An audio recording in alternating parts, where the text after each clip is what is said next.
అందరికీ జేబీఎం. నేను Rajesh Mahasena. Welcome to Mahasena media.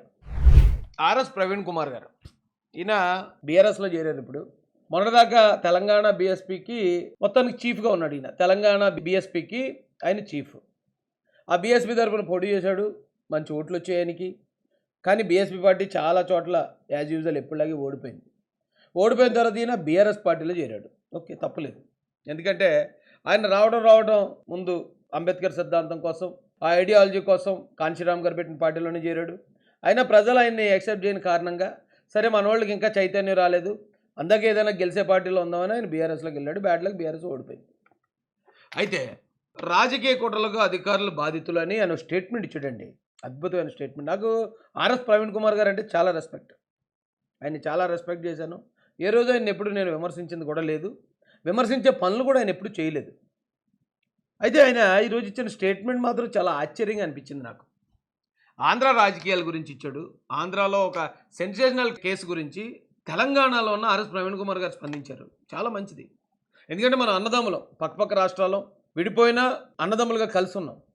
కానీ ఇదే ఆర్ఎస్ ప్రవీణ్ కుమార్ గారు వైఎస్ఆర్సీపీ ప్రభుత్వంలో ఎంతోమంది దళితుల మీద దాడులు జరిగినప్పుడు అప్పుడు ఎందుకు స్పందించలేదు నాకు అర్థం కాలేదు.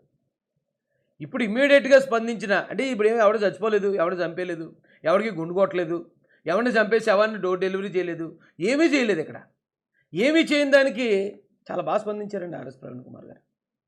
ఇదే స్పందన గతంలో దళితులు అన్యాయానికి గురవుతున్నప్పుడు కూడా మీ స్థాయిలో ఒక బీఎస్పీ అధినేత మీన్స్ తెలంగాణ అధినేతగా, లేకపోతే ఒక అంబేద్కర్ ఐడియాలజీ కలిగిన వ్యక్తిగా అప్పుడు కూడా మీరు మాట్లాడి ఉంటే చాలా సంతోషంగా అండి. పోనీ ఇప్పుడు మాట్లాడారు, పోనీ మాట్లాడింది ఇప్పుడు ఏమన్నా న్యాయంగా మాట్లాడారా? మీరు ఏమన్నారండి? రఘురామకృష్ణరాజును వేధించారనే ఆరోపణలతో ఏపీ మాజీ సీఎం జగన్, సీనియర్ ఐపీఎస్ అధికారులు సునీల్ కుమార్, ఆంజనేయులపై ఎఫ్ఐఆర్ నమోదవడం షాక్గా గురి చేసిందట ఆర్ఎస్ ప్రవీణ్ కుమార్ గారిని. ఏమంటే మీకంత షాక్ ఎందుకు గురి చేసిందండి? ఇక్కడ ఒక దళిత యువకుడిని చంపేసి డోర్ డెలివరీ చేసినప్పుడు మీరు షాక్ అవ్వలేదా? ఒక కుర్రాన్ని పోలీస్ స్టేషన్లో పెట్టి శిరోమండనం చేసినప్పుడు, అది రాష్ట్రపతి కూడా కేసు పెట్టండి అని చెప్పినా కూడా పెట్టకుండా పట్టించుకోకుండా వదిలేసినప్పుడు అప్పుడు మీరు షాక్ అవ్వలేదా? ఒక డాక్టర్ని, దళిత డాక్టర్ ఎంత కష్టపడితే డాక్టర్ అవుతాడో మీకు తెలుసు. నడి రోడ్డు మీద పోలీసులు గొడ్లిప్పి ఆయన కొట్టేసి రోడ్ల మీద ఈడ్చినప్పుడు అప్పుడు మీరు షాక్ అవ్వలేదండి? ఏం సార్ ఇలా తయారయ్యారు? నాకు అర్థం కాదు. ఐడియాలజీ నుంచి మిస్ అయిపోకండి. ఐడియాలజీలో ఉండండి, మనం ఏ పార్టీలోనే ఉండొచ్చు, కానీ పార్టీలోకి మీరు వెళ్ళారన్న దీంతో ఈ దళిత ఐడియాలజీని, అంబేద్కర్ ఐడియాలజీని వదిలేయకండి. పెత్తందారి మనస్తత్వంలోకి వెళ్ళిపోకండి. దేశంలో రాజకీయ కుట్రలకు నిజాయితీ గల అధికారులు బాధితులు అవుతున్నారు అన్నారు. నిజమే మాట. నిజాయితీ గల అధికారులు ఎప్పుడు బాధితుడు అవుతూనే ఉంటాడు. నిజాయితీగా ఉన్నవాడు ఎప్పుడు బాధితుడే. అయితే ఆ డైలాగ్ ఇప్పుడు ఎందుకు చెప్పారు మీరు? ఇక్కడ ఎవరు నిజాయితీ గల అధికారులు? జగన్మోహన్ రెడ్డి గారా? పివి సునీల్ కుమార్ గారా? సీతారామాంజనేయులు గారా? ఎవరండి? నిజాయితీ గల అధికారి అంటే ఏం చేయాలి? రాజకీయ నాయకుడు ఏది చెప్తే అది చేసేయాలా? అదేనా నిజాయితీ? లేదా చట్టం ఏం చెప్పింది, వాళ్ళ లిమిట్స్ ఎక్కడ దాకా ఉన్నాయి, వాళ్ళు చేసిన నేరం తీవ్రత ఎంత, అది చూసి స్పందించేవాడు నిజాయితీ పరుడా? ఈయన ఒక గొప్ప లింక్ ఒకటి పెట్టాడండి ఆర్ఎస్ గారు. చాలా గొప్ప లింక్ పెట్టాడు. ఏంటంటే గోద్ర మారణ హోమంలో న్యాయం వైపు నిలిచిన సంజీవ్ భట్ ఏళ్లగా జైల్లోనే ఉన్నారని గుర్తు చేశారు. ఓకే, సంజీవ్ భట్ గారు ఏళ్లగా జైల్లోనే ఉన్నారు. ఆయన్ని ఇప్పుడు ఎందుకు గుర్తు చేశారు? సీనియర్ అధికారులపై పెట్టిన తప్పుడు కేసులు ఎత్తేయాలని ఆయన డిమాండ్ చేశారు. అంటే కొంపదీసి పివి సునీల్ గారు, ఈ సీతారామాంజనేయులు గారు ఆ సంజీవ్ భట్ల నిజాయితీ గల అధికారా అండి? సంజీవ్ భట్ గారికి వీళ్ళకి అసలు ఏమైనా సంబంధం ఉందా అండి? ఇదేంటండి ఇలా తయారయ్యారు? ఇంత గొప్ప మేధావులు, అంబేద్కర్ గారి గురించి పూర్తిగా తెలిసిన వాళ్ళు మీరు. సంజీవ్ భట్ గారు ఎక్కడ, వీళ్ళు ఎక్కడండి? సంజీవ్ భట్ గారు ఏం చేశారంటే అండి, చూసే వీడియో చూసే వాళ్ళు కూడా చెప్తున్నాను, గోద్రా అల్లర్లు జరిగాయి. గోద్రా అల్లర్ల సమయంలో మోడీ గారి ప్రమేయం ఉందన్నాడు ఆయన. మోడీ గారు అప్పటికే ప్రధానమంత్రి అనుకుంటా. మోడీ గారు అప్పటికే గుజరాత్ ముఖ్యమంత్రి చేసిన వ్యక్తి. ఒక ఐపీఎస్ ఆఫీసరు ఒక ముఖ్యమంత్రి, ప్రధానమంత్రికి వ్యతిరేకమైన స్టేట్మెంట్ ఇష్యూ చేశాడు. ఎస్ మీకు ఉంది, దానికి నా దగ్గర ఆధారాలు ఉన్నాయని సంథింగ్ ఏం చేసాడు ఆయన. చేస్తే ఊరుకుంటారండి? ఏదో తప్పుడు కేసే పెట్టారు ఆయన మీద. కేసు పెట్టి ఇప్పటికీ సంవత్సరాల నుంచి జైల్లో ఉన్నాడు. పాలకుడిని ఎదిరించిన సంజయ్ భట్ ఎక్కడ? ఒక సీఎం చెప్పిన మాట విని ఒక నిరపరాధిని అన్యాయంగా కస్టోడియల్ టార్చర్ పెట్టిన ఈ పివి సునీల్ కుమార్, సీతారామాంజనేయులు ఎక్కడ?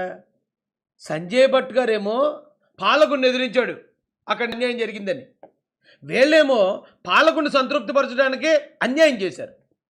సింపుల్ లాజిక్ అండి ఇది. మీలాంటి మేధావులకి తెలియందా ఇది? ఎవరికి తెలియదండి? ఆ రోజున రఘురామరాజు గారిని లోపల పెట్టి కొట్టారని తెలియనోడు ఎవడన్నా ఉన్నాడు ఆంధ్ర తెలంగాణలో? ఆ కాళ్ళు కమిలిపోయిన ఫోటోలు ఇప్పటికింకా మనకు గుర్తులేవా? బైపాస్ సర్జరీ చేసుకున్న వ్యక్తిని గుండెల మీద కూర్చుంటే అతను చచ్చిపోతాడో అనే అంత ఇంగితం లేని అధికారులు ఉన్నారు ఇక్కడ. చంపేసే ప్రయత్నం కాదు అది. అలాంటి వాళ్ళని ఎలా ఇంత క్రూరంగా ఉన్నారేంటండి మీరు? ఇప్పుడు ఒకవేళ మిమ్మల్ని ఎవడో స్పందించమని అడగలేదు దీని మీద, మీరు స్పందించకపోయినా ఏమైనా ఆర్ఎస్ గారు ఎందుకు స్పందించలేదని అడిగేవాడు లేడు. అన్యాయానికి ఎలా వత్తాసు పలుకుతారు మీరు? తప్పు చేస్తే మీ బీఆర్ఎస్ అన్నా సరే వ్యతిరేకించేలాగా ఉండాలి. మీకు నేను చెప్పే అంత టోన్ కాదు. కానీ కొన్ని వర్గాలకి మనం నిలబడిన కొన్ని వర్గాలకు అన్యాయం జరుగుతుంది అన్నప్పుడు మన సొంత వాళ్ళన్నా మనం వ్యతిరేకించాలి. నేను ఎలక్షన్ ముందు అలాగే వ్యతిరేకించాను. అంటే ఆ సిద్ధాంతం కోసం. దానివల్ల నేను చాలా నష్టపోతున్నాను, చాలా తిట్లు తింటున్నాను. ఎన్ని తిట్టినా ఎన్ని అవమానాలు పడినా కూడా మన సిద్ధాంతాన్ని వదిలేయకూడదనే ఉద్దేశంతోనే ఎలక్షన్ ముందు వ్యతిరేకించడం జరిగిందండి. మరి ఇంత పెద్ద పెద్ద అధికారులుగా చేసిన మీరు ఇలాంటి అన్యాయాల్ని కేవలం రాజకీయ ప్రలోభాల కోసం మీరు సమర్థిస్తున్నారండి. ఒకవేళ వీళ్ళు ఏమైనా మీ బీఆర్ఎస్ నాయకులు అయి ఉంటే, లేదా ఇది కేసీఆర్ గారి మీద కేసు పెట్టుంటే, ఒక బీఆర్ఎస్ నాయకుడిగా మీరు స్పందించారంటే నేను రెస్పెక్ట్ చేద్దాను. ఎస్, ఆయన ఆ పార్టీకి సంబంధించిన ముఖ్య నాయకుడు. ఆ పార్టీని ప్రొటెక్ట్ చేసుకోవాల్సిన బాధ్యత ఆయన మీద ఉంటుంది. కాబట్టి ఆయన ఆ స్టేట్మెంట్ ఇస్తాడు, ఆ పార్టీకి అనుకూలంగా మాట్లాడతాడని నేనే సమర్థిస్తాను. మీకేంటంటే సంబంధం ఇక్కడున్న వైసీపీతో? ఇక్కడున్న వైసీపీతో మీకు సంబంధం ఏంటి? ఇక్కడ జరిగిన నేరాలకు మీకు సంబంధం లేనప్పుడు, ఇక్కడ దళితుల మీద జరిగిన దాడులకు మీకు సంబంధం లేనప్పుడు, ఇక్కడ నేరం చేసినోడికి శిక్ష పడతా ఉంటే మీకేంటి సంబంధం? ఎందుకు మీ మీద ఉన్న రెస్పెక్ట్ని ఇలా పాడు చేసుకుంటారండి? ఎవడడిగాడు? ఇందులో మీ రెస్పాన్స్ అయ్యిందండి, మీరు ఏమైనా మాట్లాడండి దాని మీదనే ఎవడడిగాడు మిమ్మల్ని? సంజయ్ భట్ గారితో పోలుతుంది. ఇది ఎలా ఉంది తెలుసండి? కసబ్ గారిని నేతాజీ సుభాష్ చంద్రబోస్తో పోల్చినట్టుంది. రెండు వేరు. ఒక ఆయన టెర్రరిజం వైపు భారతీయులను చంపడానికి వస్తే, మరొక ఆయన తాను చనిపోవడానికి సిద్ధపడైనా సరే భారతీయులు కాపాడాలనుకున్నవాడు. సంజయ్ భట్ గారు పరిపాలకులను ఎదిరిస్తే, న్యాయం కోసం ఆయన పాలకులను ఆయన ఎదిరిస్తే, పాలకుల కోసం అన్యాయం చేసిన వాళ్ళు వీళ్ళిద్దరికి ఏం సంబంధం ఉందని మీరు దీన్ని లింకెట్టి మాట్లాడారండి బాబు. మీరు చూడండి ఒకసారి, ఈ కాల్ చూడండి. ఆర్ఎస్ ప్రవీణ్ కుమార్ గారు ఈ కాల్ చూడండి, ఎలా కమిలిపోయిందో చూడండి, బ్లడ్ ఎలా క్లాట్ అయిపోయిందో. అలాగ క్లాట్ అయ్యేలాగా ఒక మెంబర్ ఆఫ్ పార్లమెంట్ని అలా కొడేస్తే, అలా చంపడానికి ట్రై చేస్తే వాళ్ళు మీకు సీనియర్ అండ్ సిన్సియర్ పోలీస్ ఆఫీసర్లు అనిపిస్తున్నారా? ఆ భట్ గారితో పోలుస్తారా? ఎంత ఘోరం అండి.